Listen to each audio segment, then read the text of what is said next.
You're not the party animal? I know, it's hard to believe.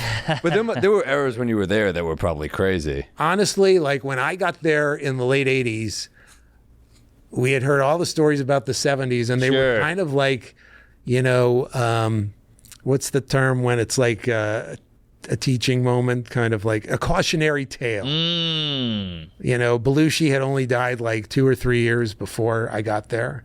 And yeah, he hired a bunch of people that were literally like office workers in terms of their personalities. They were hilarious, you know, but it was like Kevin and Dana and Phil. None of these people were wild like that. And then Farley came in. Yeah, he did. And things started to change a little bit. And then What do you remember? Like, how do you remember Farley?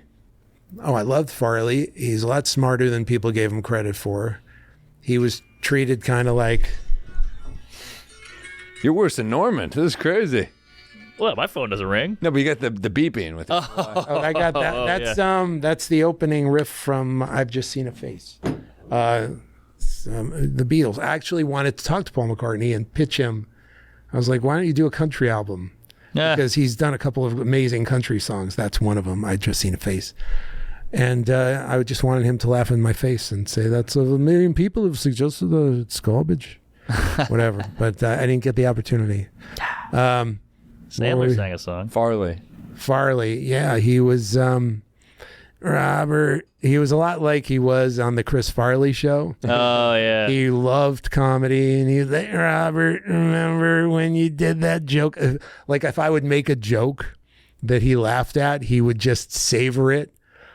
You know, like I used to do this thing where I would make fun of. When people would make him fall in sketches. Yeah.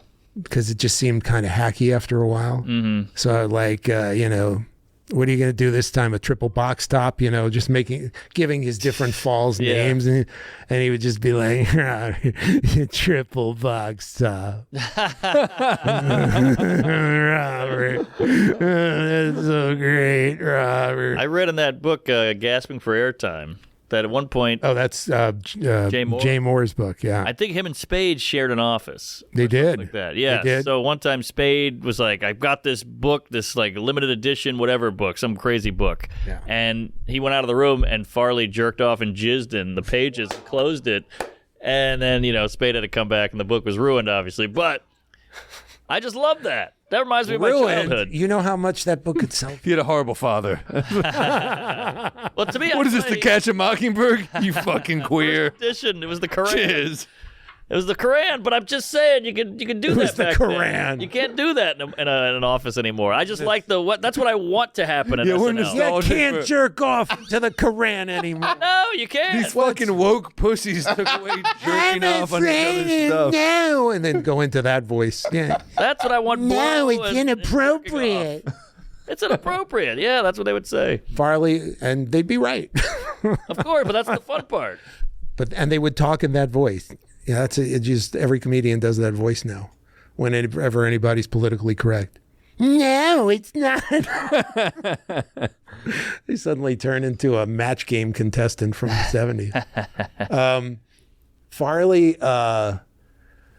he liked the hookers. He had a wild. He definitely brought the show back. I've heard Sandler say that he would drink and he'd be ready to throw down. Really? He could get angry when he was drunk sometimes. Ooh, that's scary. Yeah, no, there was a darkness, but he was clean for like 2.5 years. Wow, really? On the show? He got fired from the show temporarily. Oh, no. When I actually was with him. So I used to do things in Chicago with him, like the super fans, like me and him and George Wendt.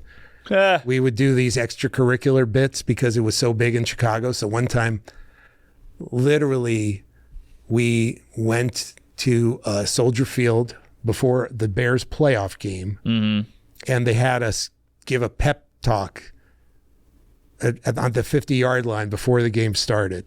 Me, George, and Farley. Wow. Like before an actual Bears playoff game. That's how big the characters were at the time. And Farley, but afterward, Farley sort of broke off from us And later I heard that he cleaned out his hotel refrigerator. Uh-oh. And he put his hand through a glass window. Oh. Yeah, he was with an old Second City friend. Oh, boy. Who couldn't control him. And then Lauren heard he was out of control, and he fired him for at least a month or two. And it really shook Chris up. And he was literally cleaned up. He did Tommy Boy clean, I'm pretty sure. Ah. Yeah. Can I just reiterate my point about the jizzing in the book? Yes. Okay, I wasn't saying... my point is, I feel like if he did that now, he'd be demonized. But he can do that and still be considered a fun guy. No, I was fucking with you. All right. I got what you were saying. Okay. I was just trying to make a joke. Oh, okay. All right. I love the jizzing in the book. I'm just sad because think of how many more books he would have jizzed in. Good point. Well, you got to know where you're left off. They could. All right, goddamn it! Bring me Hanley's new book. Let me rub one out. They could have been sold for charity. They could have been. I could have raised a lot of money for my. Yeah. Could auction them off. Robert, whatever you need. If you jizzed in Mein Kampf, there'd be a lot of dead Jews in there. Wow. All right. Wow.